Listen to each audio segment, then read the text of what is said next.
Hello everyone, welcome back to the channel. Thanks for being here. I got Dan on the channel again. This is the second roll of the day.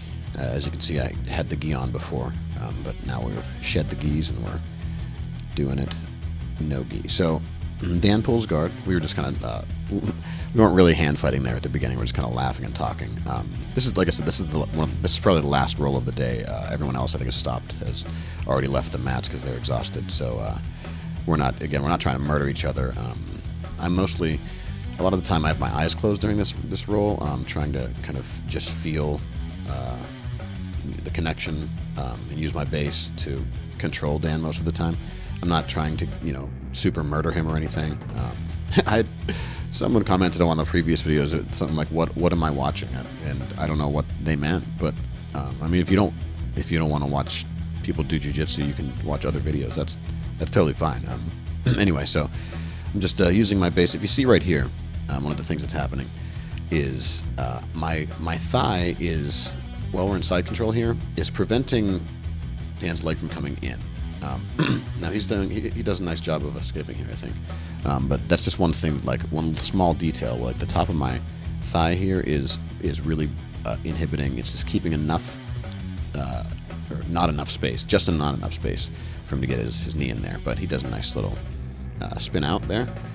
But my weight's still on top of him. Now, if you'll notice, as he comes up, I'm keeping my lat over top of where the back of his head meets his spine. That's a really good control point to make a connection. And I'm not trying to smash him down that much. I'm just keeping my weight on top of that point. See how I'm not grabbing him super hard. And now he's in danger of this crossface here, which is, I think it's about to happen. Yeah, so we're in this choke position now. A lot of times, so my base is here, and I'm just feeling where I can control him.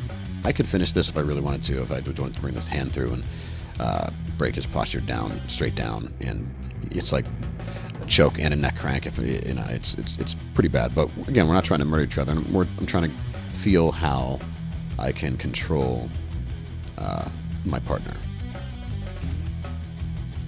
So I'm just keeping my knee between us. So one of the things to attack this triangle, a detail is, if you can't get this leg free, pushing this way with this knee and then driving this knee through and then rotating back and doing that back and forth is a good way to get the triangle on and to just keep control of, need to be up beyond the elbow on this side. I don't need to, I'm not pulling it, I'm just have my hand connected right above Dan's elbow here. So I'm just going back and forth. And the triangle's almost on.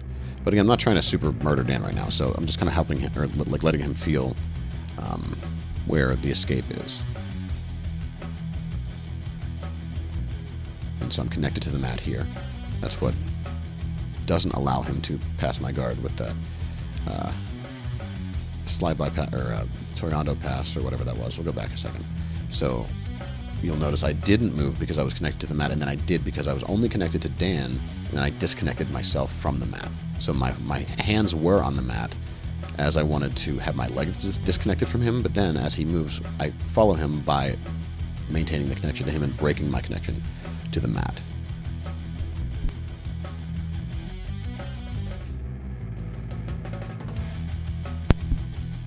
And again, my knees are always just carving up between us, and that allows me to threaten this other triangle on the other side.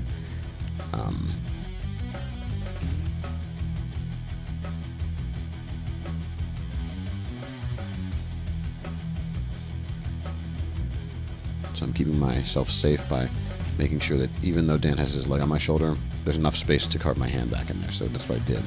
And I came up, and again, I'm controlling the back of his head.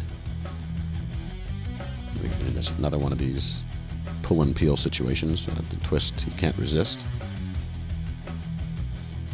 This time I get my head. So this is basically finished already. This choke can finish because my head is over my hand. I can just bring my elbow back that way. But again, seeing how I can kind of make my partner go where I want with that control position. And I don't want my hooks in here. I'm just keeping kind of close to Dan because I still have a lot of control with his head in this opposite arm here. You finish the choke, but sometimes you don't want to choke somebody out. Sometimes you want to just make sure you can keep them in one place. And so my head is a big thing that's people miss the detail is the head on the other side. If you have your head on one side of someone else's head, as if you're listening to their ear, they can't turn their head past your head. So getting the choke a lot of times, or controlling someone's posture, controlling this position has to do with my head just pressing into the one side and my arm pressing the other side. And if you're under the chin, you can finish the choke, especially if you have the opposite shoulder. So we're in the triangle position here again, and it kind of falls back into my guard. Dan tries to knee cut over, but again, my knee's still here, and I just changed the angle a little bit for enough space to get my knee back in there, and then he's kind of laughing because he thought he was almost past it. I think that's what he was saying. We're both laughing about it. Again, this, when you're trying to get better at jiu-jitsu, it's you need to feel things out. You can't just try to murder your partner all the time. So thanks for watching. Do the liking, the subscribing.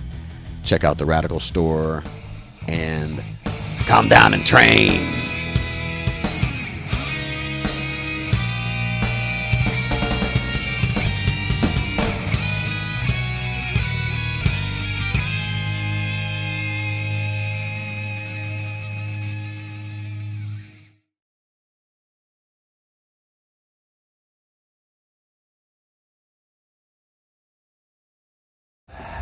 Welcome to the dungeon.